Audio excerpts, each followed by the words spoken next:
Welcome to The Explainer. Today we're diving straight into something absolutely fascinating, a belief that has literally haunted humanity across continents and across centuries. Almost every civilization has its own unique name for it, but today we're going to break down exactly why this one concept has been so incredibly persistent throughout human history. Think about this for a second.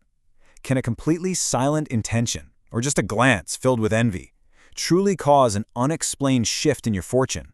I mean, have you ever felt the weight of someone staring at you from across a room? Or maybe noticed how a single sharp comment from an envious coworker can just completely ruin your day? Throughout history, we've always asked whether the invisible intentions of other people can actually shape our visible reality. It really is a profound question about the boundaries of our own minds and the very real impact of the people around us. All right, let's get into Section 1, Universal Superstition, a Global Belief. Now, while the specific names and the actual rituals differ wildly depending on where you are in the world, the core idea is remarkably similar everywhere. The evil eye is, fundamentally, the fear of unseen intentions. It's this deep-seated belief that a glance loaded with heavy emotion, whether that's bitter envy or even just excessive fawning admiration, can somehow disrupt your life. And what's just so captivating about this is that human beings, totally separated by vast oceans and thousands of years, all came to this exact same conclusion, that we are inherently vulnerable to the intense emotions of others. Moving right along to Section 2, Astrology's Symbols, a Symbolic Framework. So Vedic astrology views human life as way more than just a series of random physical events. Every birth chart is seen as reflecting patterns of karma, revealing our deepest psychological tendencies, mapping out our complex relationship dynamics, and tracking our cycles of experience. And within this highly symbolic system, we are constantly influencing one another. It recognizes that everyday human interactions, like a harsh comment that you remember for years or genuine admiration that gives you a massive confidence boost, they deeply, deeply affect our mental and emotional well-being. It's all about how invisible influences are constantly shaping our visible outcomes. Which brings us to Section 3, Psychology of Planets, Astrological Avatars. Now, what's truly fascinating here is how perfectly these ancient celestial symbols actually map onto the exact psychological states that drive the myth of the evil eye. We're not talking about giant rocks in space causing you bad luck, right? We're looking at an ancient psychological coding system. The moon, Rahu, Saturn, and the sun.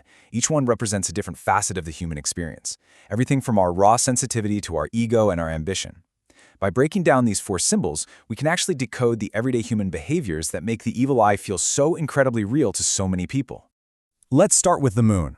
In this symbolic language, the moon represents the mind, our emotions, our perception, and our baseline sensitivity. If you have what astrologers might call a highly sensitive moon, well, you naturally absorb the emotional atmosphere around you much more deeply than the average person. Praise might lift you up instantly, but criticism, it affects you just as fast. This doesn't prove that some magical evil eye exists, but rather it beautifully illustrates that we all respond differently to our emotional environments. Some hearts remain perfectly steady under pressure, while others quietly carry the weight of every single glance. And then there's Rahu, which introduces a totally fascinating psychological state. Rahu represents our insatiable desire, our unchecked ambition, and our obsession. It literally magnifies comparison. It's that part of the human mind that encourages us to constantly measure ourselves against the people around us. And when you think about it, so many traditional beliefs about the evil eye revolve precisely around jealousy and envy. Rahu symbolically reflects this perfectly. It shows us that when desire turns into fixation, our relationships lose their natural balance. The greatest disturbance often isn't some mysterious supernatural energy at all. It's just our own restless comparing mind. So, here's the crucial part. Saturn and the Sun actually offer us a blueprint for navigating all of this. Saturn stands for humility, patience, and discipline. It teaches us that constant self-promotion and this desperate attachment to recognition can actually become a really heavy burden. On the flip side, the Sun represents our identity and our radiance. Healthy confidence definitely inspires others, but excessive pride unintentionally attracts rivalry and resentment. Astrology repeatedly emphasizes this delicate balance. Those ancient customs that told people not to boast, they weren't just arbitrary spiritual rules, they were profound psychological wisdom meant to maintain peace within a community. Let's look at Section 4 now. Symbols and Science, Finding Protection. Look, almost every civilization on Earth developed some kind of protective symbol. From those iconic blue beads scattered all around the Mediterranean, to the black dots gently placed on children in parts of South Asia, all the way to sacred prayers, amulets, charms, and protective threads. The specific practices differ wildly, but they all point to a common, undeniable human need. We have always searched for ways to feel safe and to find some kind of emotional reassurance amid the deep uncertainty of life. Whether or not these objects have actual mystical power, their emotional significance, the comfort they provide, is absolutely real.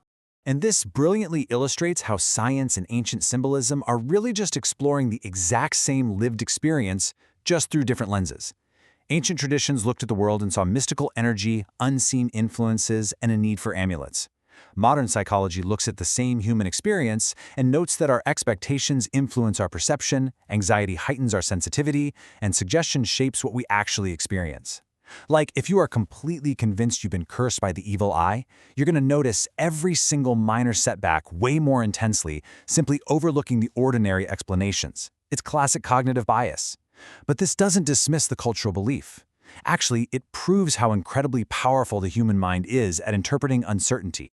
And finally, Section 5, Ultimate Protection, the Path of Karma. So what's the actual answer? It lies in what is often called the path of personal karma. Vedic astrology repeatedly returns to this idea of personal responsibility. It teaches that life unfolds through our actions, our intentions, and the consequences we accumulate over time. This whole philosophy places a much greater emphasis on your own personal conduct than on hidden attacks from other people. The strongest protection isn't an amulet you buy. It's focusing on your own intentions. It's practicing ethical living, maintaining disciplined thought, and cultivating deep compassion and self-awareness. These internal practices are way stronger protections than just living your life in constant fear of invisible forces. I absolutely love this thought.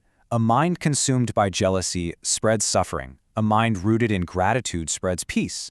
Ultimately, the greatest protection against the so-called evil eye has never actually been an object you wear around your neck. It's a state of consciousness.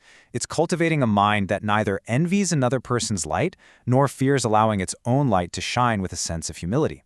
When you operate from a place of gratitude rather than comparison, the envious glances of others simply have no fertile ground to land on within your own mind.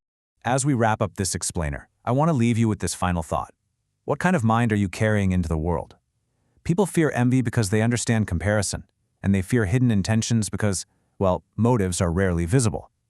But you have total control over your own lens. Are you carrying a mind of restless comparison, constantly waiting for the next gaze to either validate or condemn you? Or are you carrying a mind of gratitude, secure in your own path and radiating peace to everyone around you? The choice and the ultimate protection is entirely yours.